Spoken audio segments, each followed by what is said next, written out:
అంబటి రాంబాబు నోటి దూలకు కూటమి ప్రభుత్వం చట్టపరంగానే ఆ చర్యలు తీసుకుంది. ఇటీవల నిన్నగాక మొన్న అంబటి రాంబాబు ముఖ్యమంత్రి చంద్రబాబు గారిని ఉద్దేశించి బూతులు మాట్లాడటం మనందరికీ తెలిసిందే. దాని మీద ఒక వీడియో కూడా చేశాం. దీంతో రాష్ట్ర వ్యాప్తంగా ఉన్నటువంటి టీడీపీ కార్యకర్తలు ఆగ్రహావేశాలకు లోనయ్యారు. వాస్తవానికి అంబటి రాంబాబు బహిరంగ క్షమాపణ చెప్పాలని అంబటి రాంబాబు ఇంటికి వెళితే అప్పటికే తన ఇంటి మీదకు టీడీపీ కార్యకర్తలు వస్తారనే ఉద్దేశంతో కొంతమంది రౌడీలను గోండాలను ఇంటి వద్ద కాపలా పెట్టుకున్న అంబటి రాంబాబు వాళ్లతో టీడీపీ కార్యకర్తల మీద దాడి చేయించే ప్రయత్నం చేశాడు. క్షమాపణ కోసం వెళ్ళినటువంటి టీడీపీ కార్యకర్తల మీద ఎప్పుడైతే అంబటి రాంబాబు గోండాలు దాడి చేయడం మొదలుపెట్టారో దాంతో ఆ టీడీపీ కార్యకర్తలు కూడా కొంత సహనం కోల్పోయి వెంటనే వాళ్ళు కూడా రియాక్ట్ అవ్వడం మొదలైంది. ఆ తర్వాత జరిగిన పరిణామాలన్నీ మనం అందరం చూసాం. అయితే నాటకీయ పరిణామాల మధ్య అంబటి రాంబాబుని నిన్న అర్ధరాత్రి అయితే అరెస్టు చేయడం జరిగింది. నిన్న కోర్టులో కూడా ప్రవేశపెడితే రాత్రి పొద్దుపోయే వరకు కూడా వాదనలు సాగాయి. చివరగా ప్రభుత్వ తరపు వాదనలతో ఏకీభవించినటువంటి కోర్టు అంబటి రాంబాబుకి 14 రోజులు రిమాండ్ విధిస్తూ తీర్పునైతే ఇవ్వడం జరిగింది. దీంతో రాజమండ్రి జైలుకి అయితే అంబటి రాంబాబుని పంపడం జరిగింది. ఇక్కడ కర్మ అనేది ఒకటి ఉంటుంది, గుర్తుపెట్టుకోవాలి. ఎందుకనంటే గతంలో ఇదే రాజమండ్రి జైల్లో చంద్రబాబు గారిని పెట్టిన తరువాత అంబటి రాంబాబు నోటికొచ్చినట్టు మాట్లాడాడు. అప్పట్లో ఆయన మినిస్టర్గా ఉన్నట్టున్నాడు చంద్రబాబు గారు అరెస్ట్ అయిన సమయంలో. నీటిపారుదల శాఖ మంత్రిగా ఉండి నోటిపారుదల శాఖ మంత్రిగా ఆ రోజు చంద్రబాబు గారి మీద విమర్శలు చేశారు.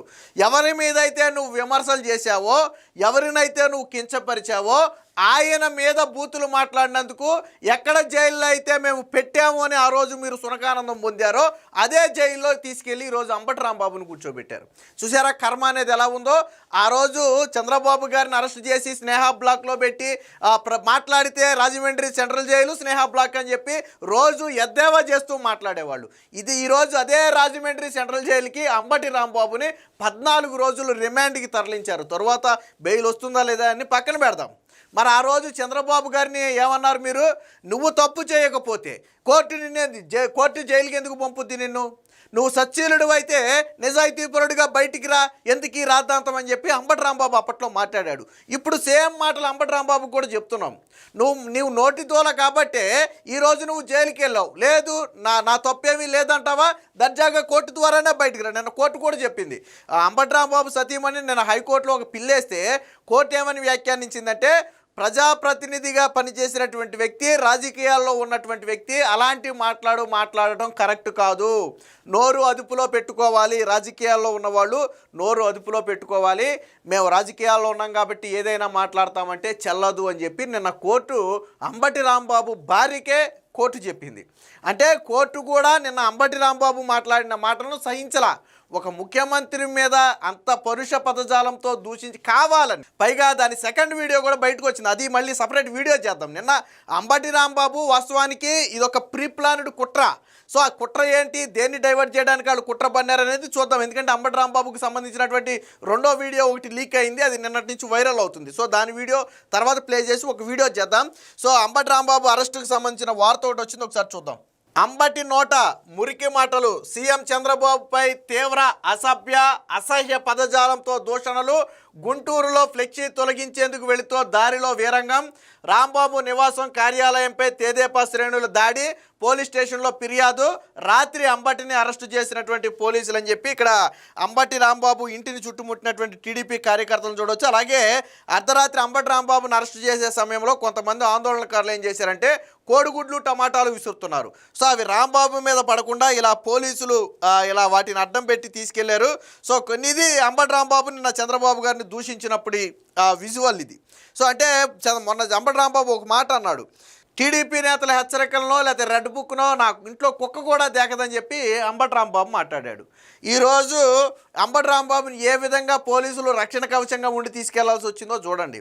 చుట్టూ 200-300 మందిని గోండాలను పెట్టుకుని పోలీసులను అడ్డం పెట్టుకుని అంబటి రాంబాబు ఇంట్లో నుంచి బయటికి రాలని నేను అరెస్ట్ చేసే సమయంలో బయటికి తీసుకురావడమే తప్ప అంబటి రాంబాబు బయటికి రాలా. మరి ఎవడొస్తాడో రండి అని చెప్పి నువ్వు కారులో ఉండి వీరంగం సృష్టించి టీడీపీ కార్యకర్తలు ఇంటికి వచ్చేటప్పటికి నువ్వెందుకు ఇంట్లో దాక్కుని గేట్లు వేసుకుని నీ కార్యకర్తల్లో 100-200 మందినో ఒక 50-100 మంది పోలీసులను అడ్డం పెట్టుకుని నువ్వెందుకు ఇంట్లో దాక్కున్నావు? నువ్వు అన్నావు కదా ఎవడొస్తాడో రండి చూస్తానని, మరి ఎందుకు దాక్కున్నావు ఇంట్లో? నీ కర్మ చూడు. ఆ రోజు చంద్రబాబు గారిని అరెస్ట్ చేసి 53 రోజుల పాటు ఆ జైల్లో పెట్టినప్పుడు ఆ, ఏం మాట్లాడారు మీరు? 53 రోజులు 58 రోజులు జైల్లో పెట్టారు చంద్రబాబు గారిని. అప్పుడు ఏం మాట్లాడారు మీరు? మాట్లాడితే రాజమండ్రి సెంట్రల్ జైలు, లేకపోతే ఖైదీ నెంబరు, లేకపోతే స్నేహ బ్లాకు. ఈరోజు ఏమైంది? అదే రాజమండ్రి జైలుకి, అదే సెంట్రల్ జైలుకి, అదే ఖైదీ నెంబర్తో, అదే ఖైదీ నెంబర్ లాగా నువ్వు కూడా జైలుకి వెళ్ళావు కదా. కర్మ అనేది చూసావా అంబటి రాంబాబు ఎలా ఉందో? సో కాబట్టి మనం ఒకళ్ళు ఏదైనా అనేటప్పుడు ఒకటికి 100 సార్లు ఆలోచించుకోవాలా. ఈరోజు మనకు అధికారం ఉంది కదా అని మనం విచ్చలవిడిగా విర్రవీగితే రేపొద్దున కర్మ ఫలితం అనుభవించాలి. ఆ రోజు మీకు అధికారం ఉంది కదా అని చెప్పి విచ్చలవిడిగా చంద్రబాబు గారి మీద తప్పుడు కేసులు పెట్టి సునకానందం పొందారు. కేసు పెట్టి అరెస్ట్ చేయడమే కాకుండా దాన్ని సాక్షిలోనూ వైసీపీ సోషల్ మీడియా చేత విస్తృతంగా ప్రచారం చేయించి చంద్రబాబుకి ఖైదీ బట్టలు ఉన్నటువంటి ఫోటోలు రోజు సాక్షిలో వేసి ఎంత సునకానందం పొందారు. ఈరోజు మరి నీ ఖైదీ నెంబర్ వేసి, నీ ఫోటోలు వేసి, నీకు జైలు బట్టలు వేసి నీ ఫోటోలు వేయొద్దా బయట? నిన్ను తిప్పొద్దా అలాగా? ఆ రోజు మీరు చేసిన పనే కదా అది. సో దీనికి సంబంధించినటువంటి మరొక వార్త కూడా చూద్దాం. జైలుకు అంబటి, సీఎంపై బూతులు మాట్లాడిన కేసులో 14 రోజుల రిమాండ్ విధించిన కోర్టు. బూతుల రాంబాబును జైలుకు తరలించారు. ముఖ్యమంత్రిపై అత్యంత అసభ్యకరంగా నోరు పరేసుకుని ఇదేంటని ప్రశ్నించిన తెలుగు మహిళలపై రెచ్చిపోయిన వ్యవహారంలో అరెస్ట్ అయిన అంబటి రాంబాబుకు Guntur special mobile court magistrate Sravanthi 14 రోజుల రిమాండ్ విధించారు. అనంతరం ఆయనను ఎస్కార్ట్ పోలీసుల రక్షణలో రాజమండ్రి జైలుకైతే తరలించారు. అంతకుముందు గుంటూరులోని నల్లపాడు పోలీస్ స్టేషన్లో అంబటి 21 గంటల పాటు లాకప్లో ఉన్నారు. తెలుగుడు తమ్ముళ్ళ ఆగ్రహావేశాల నుంచి అంబటిని అతి కష్టం మీద కాపాడి శనివారం రాత్రి 10 గంటల 40 నిమిషాల సమయంలో అరెస్టు చేసి స్టేషన్కు తీసుకొచ్చారు. తెలుగు తమ్ముళ్ళు ప్రతిఘటనతో బిత్తరపోయిన అంబటి వాహనం అనగానే పోలీస్ స్టేషన్లోకి పరుగులు తీశారు. వాహనం ఆగగానంటే అంబటి అదే చెప్పేది నేను, అంబటి రాంబాబు కుక్క కూడా తేకతో ఎవరిని పట్టించుకోమన్నారు. ఆ టీడీపీ దెబ్బకి ఎక్కడ తన మీద పడి దాడి చేస్తారని భయపడి పోలీస్ స్టేషన్ దగ్గర వాహనం ఆపి డోర్ తీశారో లేదు, ఏదో పోలీసు జాగిలాలు ఒకేసారి దూకి పరిగెడతాయి చూసారా బయటికి అటాక్ చేయడానికి. అలాగే అంబటి రాంబాబు డోర్ తీయటమే ఆలస్యం, ఒకే ఉదికిన స్టేషన్లోకి వెళ్ళిపోయి కూర్చున్నాడు. అంటే స్టేషన్లో పోలీసులు తీసుకెళ్ళడం కాదు, ఈయనే ఒక్క ఉదుకుని పరిగెట్టుకు వెళ్ళిపోయి కూర్చుని స్టేషన్లో రక్షించుకోబడ్డాడు. ఎందుకని? భయం అలాంటిది. నువ్వు మాట్లాడేటప్పుడు నోరు అదుపులో పెట్టుంటే అసలు ఈరోజు ఈ సీనే లేదు. రాజకీయ విమర్శలు ఎన్నైనా చేయండి, చంద్రబాబు గారు అవినీతి చేశారనో, చంద్రబాబు గారు హామీలు నెరవేర్చలేదనో, చంద్రబాబు నాయుడు మోసం చేశాడనో విమర్శలు చేయండి, తప్పులేదు. రాజకీయ విమర్శలు ఎన్నైనా చేయొచ్చు, అవి తప్పు కాదు. కానీ వ్యక్తిగతంగా విమర్శలు చేశారు చూసారా, తల్లిదండ్రిని కూడా అందులో ఇన్వాల్వ్ చేసి మాట్లాడని లాభాష మాట్లాడుతూ, అదే తప్పు ఖచ్చితంగా. నిన్న కోర్టు కూడా అదే చెప్పింది, అది కూడా ఉంది, నేను ఒకసారి మీకు చూపిస్తా. ఆయన చేతికి ఉన్న ఉంగరాలు, ఒంటిపై ఉన్న ఆ బెల్టును పోలీసులు తీయించారు. తనపై నమోదైన కేసులో ఏ సెక్షన్లు పెట్టారో ఆయన ఆరాధించారు. అనంతరం అంబటిని లాకప్లో ఉంచారు. లాకప్లో నేలపై ఆయన నిద్రించారు. రాత్రి 11:30 గంటలకు పోలీసులు తెప్పించిన ఇడ్లీ దోశ తీసుకుని మళ్ళీ 2:30 గంటలకు ఏదో ట్యాబ్లెట్ వేసుకుని, ఉదయం అయితే పోలీసులు తెప్పించిన టిఫిన్ అయితే తినలేదు, కానీ 12 గంటల సమయంలో ఒక 2-3 ఇడ్లీలు తిన్నాడు. మళ్ళీ సాయంత్రం 3ంటికి మళ్ళీ కథ పెరిగానం తిన్నట్టుగా చెప్తున్నారు. ఇక వైసీపీ లీగల్ సెల్ నాయకులైనటువంటి పొన్నవోలు కావచ్చు, అలాగే రోళ్ల మాధవి కావచ్చు, బెయిల్ మీద సంతకాలు తీసుకున్నారు. ఇక్కడ విషయం ఏంటంటే పోలీసులు నన్ను శారీరకంగా ఇబ్బంది పెట్టారని వాళ్ళ లాయర్లతో కూడా చెప్పారంట. అంటే మెజిస్ట్రేట్కి ఇచ్చినటువంటి వాంగ్మూలంలో చెప్పారు. 2 సిఐలు తనను పంగ చీల్చి ఇబ్బందికి గురి చేశారని చెప్పారు. అంబటి స్టేట్మెంట్ను రికార్డ్ చేసిన మెజిస్ట్రేట్ రికార్డ్ చేశారు. జీజీహెచ్లో వైద్య పరీక్షల అనంతరం వేధింపుల విషయం అంటే ఇక్కడ చూడండి, మెజిస్ట్రేట్కి ఏమో నన్ను పోలీసులు ఇబ్బందులకు గురి చేశారని చెప్పి, వైద్య పరీక్షలకు వెళ్ళినప్పుడు మాత్రం పోలీసులు నన్ను ఇబ్బంది పెట్టారని చెప్పలా. ఎందుకంటే వాస్తవానికి పోలీసులు ఏదైనా ఇబ్బంది పెడితే అవి రికార్డులో బయటకు వస్తాయి, టెస్టులు చేసినప్పుడు బయటకు వస్తాయి. అందుకని ఏం చేశారు, జడ్జికేమో ఇబ్బంది పెట్టారని చెప్పాడు, బట్ హాస్పిటల్కి వెళ్ళినప్పుడు మాత్రం ఆ విషయాన్ని అంబటి దాచిపెట్టాడు. సో కారణం ఏంటో ఆయనకే తెలియాలా. సో అంబటి పైన మొత్తంగా 20 పైగా కేసులు ఉన్నాయని చెప్పి చట్టంపై సంపూర్ణ అవగాహన ఉన్న ఆయన తరచూ వివాదాలకు, అంటే అంబటి రాంబాబు అనే వ్యక్తికి తెలియని వ్యక్తి ఏం కాదు. ముక్కు మొహం తెలియని వ్యక్తి అయితే అది నేరం అని తెలియకో, లేకపోతే అలా చేయకూడదని తెలియకో చేసాడని చేయొచ్చు. బట్ అంబటి రాంబాబుకి అన్నీ తెలుసు, మంత్రిగా చేసిన వ్యక్తి.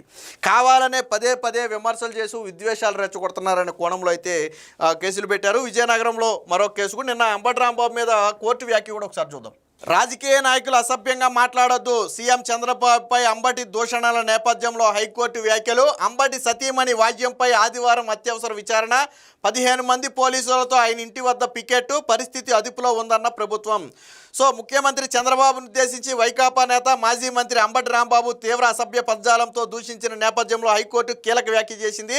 రాజకీయ నాయకులు అలా మాట్లాడటానికి వీల్లేదంది. ప్రజా జీవితంలో ఉండే రాజకీయ నాయకులు మరింత జాగ్రత్తగా వ్యవహరించాలని, ఎవరిని బాధ పెట్టకుండా హుందాగా వ్యవహరించాల్సిన అవసరం ఉందని పేర్కొంది. అంబటి రాంబాబు ఇంటి వద్ద 15 మంది పోలీసులతో ఒక పికెట్ ఏర్పాటు చేసి వాళ్లకు రక్షణ కల్పించాలని కూడా కోర్టు చెప్పింది. ప్రస్తుతానికి శాంతి భద్రతలన్నీ అదుపులోనే ఉన్నాయని, ఎక్కడ ఎటువంటి విధ్వంసకర ఘటనలు కూడా జరగలేదని చెప్పి వాళ్ళైతే చెప్పడం జరిగింది. సో మొత్తంగా అంబటి రాంబాబు ఆ రోజు నోటి దూల అనేది ఈరోజు 14 రోజుల రిమాండ్ వరకు తీసుకెళ్ళింది.